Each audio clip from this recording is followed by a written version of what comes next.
them kind of do that arcing effect in A main before. Looking like they want to do something towards boost this time around. Not going to be doing too much. Victor will get knocked down to 40 HP, but eventually we'll find one. Hey, that too. Spider going to be helping him out as well, and well, the HE grenade effect just going completely wrong. They found nothing. They tried to pull something off over towards boost, but they're just all going to be falling apart now. And with the Molotovs rolling in, forcing them out of position, it's all on Kiev and KZY. They have a P250 and a Deagle to play with, and they have to play around these close angles. Yeah, the likelihood of them actually pulling anything off here is pretty damn slim. KZ will try and find the frag, but Kiev now on the other side of the map, all the way in T-spawn. Looks like he may just try and bring that Deeg into the next round and do a little bit more damage, but great start already for Mortal Kombat. Not expecting them to take that pistol. It really has made a difference getting them off to that good start on the T side, and well, after this round, especially keeping all the players alive, it should be great for them actually building up an economy. That's going to be the really big factor for me. If they can build up an economy and start to really connect the shots and keep this one going, then the potential for them to take this map is, you know, it really is starting to be there, Tom. Of course, all they really need now is to really pull out all the stops on their T side. Yeah, and I feel like that would be a much easier factor than on their CT side. We know this team are very good on their T side, very good at sort of picking, and I'm just liking the little sort of five-man stack in this corner. I would love to see Kiev walk around the corner here. It's not going to happen. But just a sort of fear factor moment as he craps his pants. But it's not going to happen. He's going to hide in spawn. We won't see too much board up into this round as we expect by coming in the next. And well, with a little bit of extra money, there may be an opportunity for an AWP and some Kevlar. No head armor likely for Kiev, but we'll see whether he actually goes for that. And you can see they have actually bought up some pistols behind. Sort of the benefit of not completely forcing is you can do this twice, although the likelihood of it working is still just as slim, especially with the amount of nades on that Bulgarian side. I'm hoping they do use the Molotovs to full effect here, just really denying them any opportunity to push up nice and close. Not seeing that take place just yet, but we do see those rifles dishing out some damage. Kiev knocked down to just 22. KZY going for a repeat peek will find himself getting punished, losing 30 HP in that duel. But MK, they're still looking fairly strong. They've basically not taken a single point of damage across the board yet, aside from Nicky, who's, well, he's took not even a scrape. He's just knocked down to just 98 there, and well, I'm a big fan of the way aTTaX are trying to play each one with the pistols because of the positioning they took. But even then, with pistols, there's not too much they can try and grab for, especially with these rifles over in mid, just trying to then pick them off piece by piece. It doesn't look like it's going to be going their direction unless they can just pull off something huge with these close-range P250s. Yeah, we're sort of living on a prayer, you could say, for alternate attacks in this round. Just sort of playing it nice and slow. The timer ticking away could give them a chance to maybe time out the round, but apart from that, they're just going to have to hit some insane Deagle headshots. Crispy will manage to get one, but he's going to get taken down as I'm not sure what he was trying to do. It seemed like he may have expected it to go over towards the B site, but either way it doesn't. They take the site. They've got two rifles to try and defend this with Tizian and Searson. No real way for them to force things back, but they may as well try and do as much damage, possibly try and get a weapon out of the hands of the remaining T players. But it looks like they're already starting to fall back. They don't want to give anything over for the next round, and I think that's fair. I think it's certainly a smart plan. They will at least get some pistols, a small, tiny gift package into that 19th round. Is it going to have too much of an impact? No, but it's something. It's a secondary they can whip out at any moment if they get themselves caught in an uncomfortable one to try and do some damage here. And we talk about doing damage. Tizian will try, but Bubble will take him down, making some more money. And I'm not a big fan of that, because even with that frag rolling in from Searson, he still made the money with the SMG. Yeah, the only beneficial factor, well, he didn't actually go and grab the Galil. I think he assumed he had a UMP because it was on the floor, but that's the only factor. They may actually try and play with that because we know how effective the UMP can be, and it will allow to save it. Doesn't look like that's going to be the case as Searson drops it and buys an M4. So, yeah, they don't go for it. They could have done it. Would have been a bit of a bonus round sort of factor for them instead. But either way, it is not the case. And while we do see that factor coming in for NKL, he's gone for the here.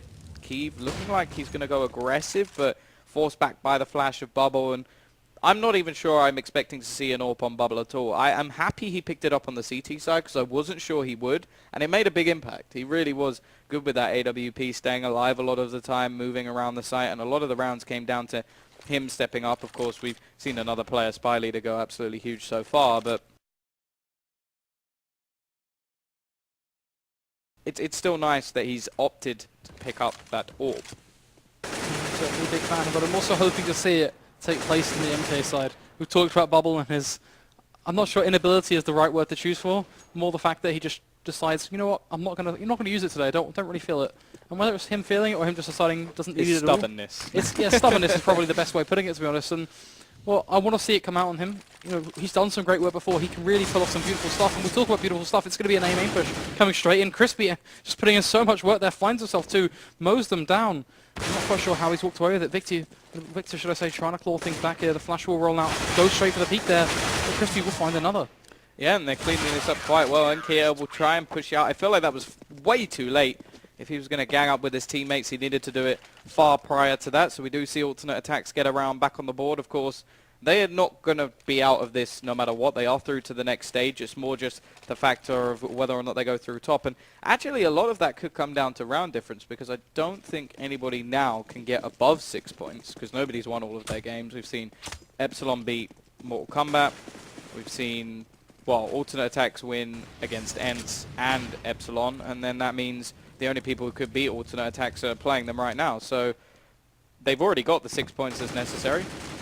So it may actually work out for them. We're seeing a running boost come in onto the boost spot, and it's not a bad spot. It's a spot that's very useful, but you can't really use it too many times, because if mid gets taken over, you are dead. It's a one-trick pony. Once he gets spotted out, he should realistically be pre-fired, and it should be as good as done. But in this round alone, it could be a key factor on our attacks to pick up that 10th round they need, allow them to equalize things and get them back in the running, picking up this map, of course, which is a very important thing. They are going to be saving all of their pauses, neither team whipping them out just yet, and I do like that, because that will allow them in the late game to have much more control of, you know, momentum breakers, I guess you can say. Yeah, smokes will be rolling out onto the A side. Still a minute left. Not seeing any of the sort of close factors we saw when commentating on Godsent. It's been pretty comfortable, actually, and well, Nikki is already and waiting for that boost. So they find 2 frags early on in this round, and there comes the mid presence. KZ just not prepared, as there's nobody covering mid now. The remaining 2 players on the alternate aTTaX side have nothing left to do but retreat. And well, that's sort of that one-trick pony round. They've managed to get one. Now they're going to lose the next, unless we see something crazy from Kiev, who just starts locking onto players through walls. I don't think there's any real chance for him here. And that's really going to hurt their economy. The 2 rifles will give them something to play with, maybe even give them an opportunity for a force. But other than that, it's going to be the 11th round on the board for Mortal Kombat, slowly edging their way forward towards the victory in this best of 3. Very much an edgy lead at that. I don't want to put my bet straight into the MK basket, because we've seen them, I don't want to say throw, maybe not the most appropriate word, but at the same time we've seen them push so far ahead and then just somehow fall out of the race completely. Yeah, well, I would say at this stage, I'm not too worried for them at all. I think they're on the favoured side, they're winning.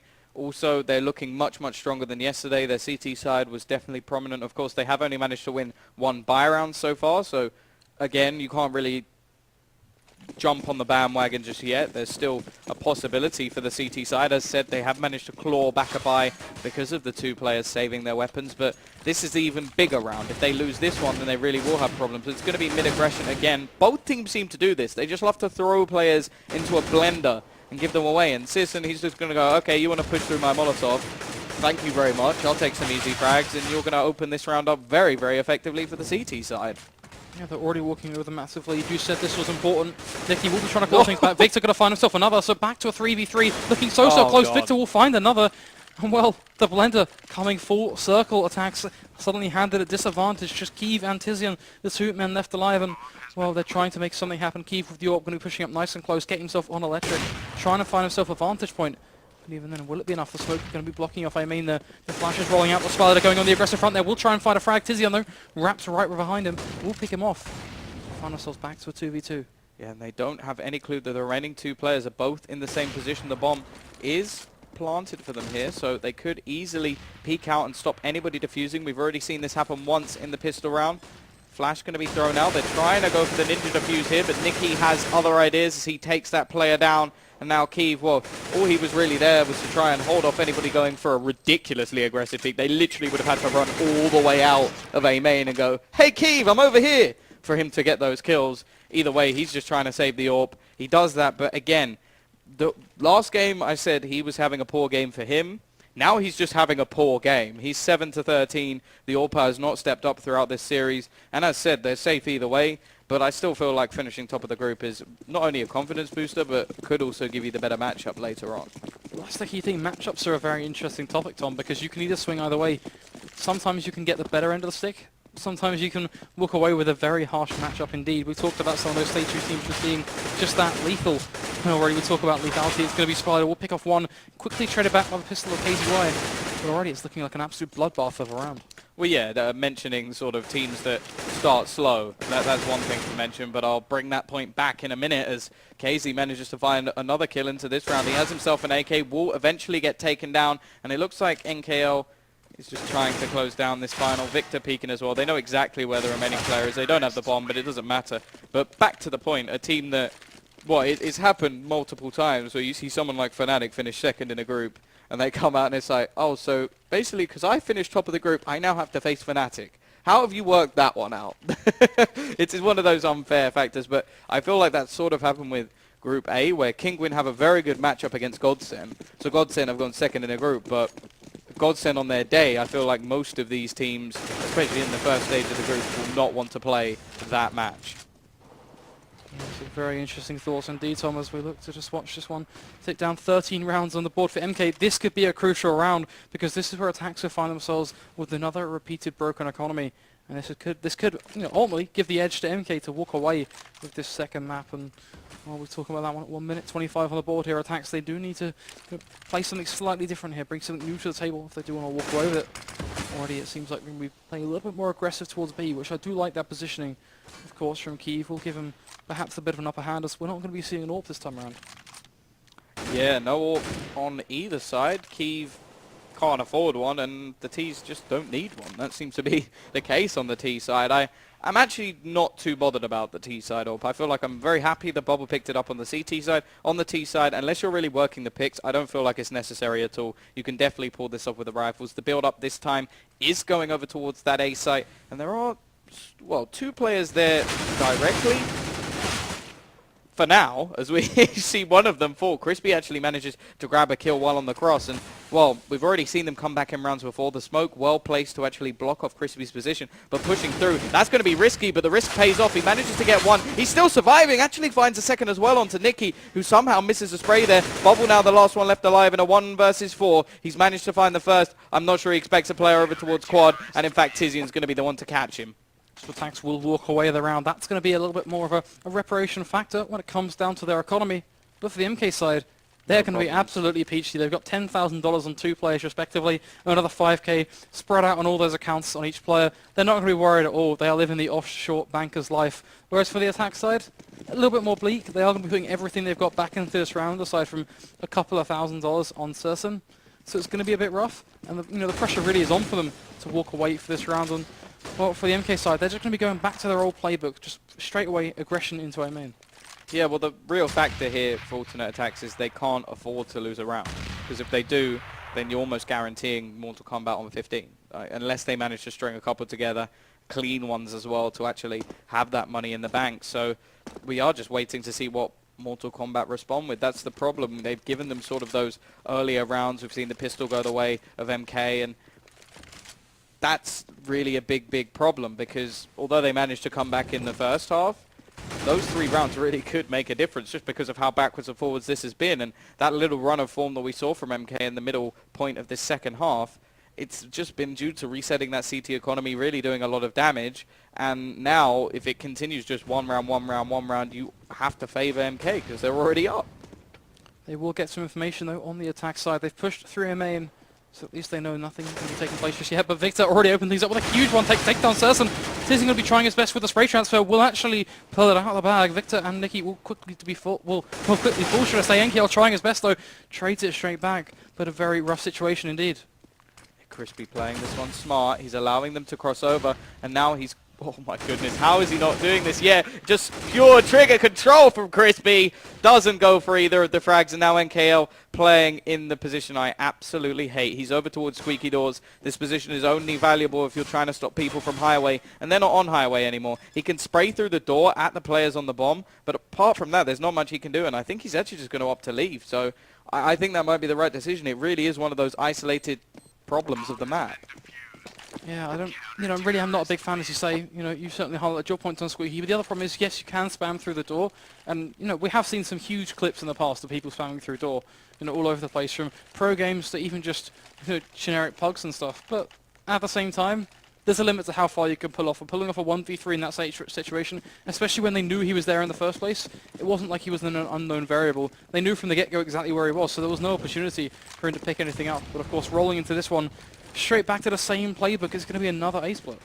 Yeah, well, 3 players managed to stay alive in that round for the CT side, so not the worst, not the best case in terms of building up cash. It still means they're in a sketchy position and they want to win this one, and Victor just going pure aggression. He already finds the first frag of the round, pushing all the way through and taking down KZ. And again, it's going to have to be a retake onto the A site, but this time there's a lurker, something that we haven't seen too much of. Bubble is going to go all the way around the back. He knows that they're all gathering up for this retake, and he could end this one alone, looking for the headshot, not quite going to find it, but will get the kill either way. Now they know there's a flanker. This has just become so much worse, because him just being alive is so much worse for this team. And Nicky, well, we talk about the stand and being quiet on the CT side, he steps up with 2 kills. We're at 14-11. The economy for the CT side is in tatters. MK are 2 rounds away from getting their first points on the board. The force-up here is certainly, it does exist. They can afford to get themselves up an AWP and a rifle, and what does look like the force-up is indeed going to be happening. But now this is where the pressure really starts to mount, because the problem is, if they do drop off of this one, what have they got going into that next round? They have no loss bonus. It doesn't exist. So it's going to basically be a handful of pistols, perhaps. Yeah, the likelihood of them pulling this round back is slim, although we've seen plenty of rounds like this already. Again, it seems like the A-site presence is heavy, or hefty, from the MC side. KZ is going to be sort of jumping around to try and find out as much information as he can. I think he spotted at least 1 player in this scenario, so not too bad to start things off, using the edge of the smoke, but they're going to be spraying straight back, and of course 1 bullet is all that's needed to connect. Nicky will find that frag, and he looks for a second and finds it as well. This really opens up the A side. This leaves just 1 player there with a 5-7 sis, and he's got to play a close range angle. But MK, they're not even just going to run in. And this is something that we saw aTTaX do. They went, okay, we got 2 kills. Let's just run in now. And there was already more players there. So this is actually really smart, because we're going to push in. Yes, they managed to drop the bomb. That's a big factor, because now if Keeve can re-peek this and just stop them getting it back, it really could be deadly. We will see Victor manage to find 1, but he's actually just going to close this out. I was saying there's a close opportunity, but Keeve, he really hasn't been there this game. And Bubble will even close things off with Tizian trying to flank. In reality, what we're seeing here is a Tabson-less team, and now also a Keeve-less team. They simply put... Well, that's the bigger thing. They don't have the gunpowder, anything really, to be able to make an explosive effect into this game. They just seem to be fairly lacking. They have put a valiant attempt in. 11 rounds on the board isn't half bad, but this could be it. All they've got to bring to the table is going to be a handful of pistols, 1 SMG on KZY, up against a set of 5 fully bought, comfortable utility-wise rifles, and it's just very bleak indeed. Yeah, this is a completely horrific scenario. We've already seen MK pull off around with this sort of factor, but Nicky, well, this is exactly what I was talking about. I was scared for their CT side, and they managed to grind out enough with the help of Spy Leader going ham. Instead, now he's just stepping up on that T side, because it's just basic frags, just looking for peeks, peeking different angles, and, well, he's doing a great job and stepping up massively. That's why we're seeing a more dominant T side come out from the MK side, and, well, on that CT side, they really needed Keeve, that AWP, the difference. Bubble was there as well on their CT side with that AWP, finding those opening picks, and we haven't seen that at all from Keeve. So now, 3 players trying to fight for their survival in this matchup. Of course, as we said, for alternate attacks, they're already through, but for MK, these 3 points are valuable as hell.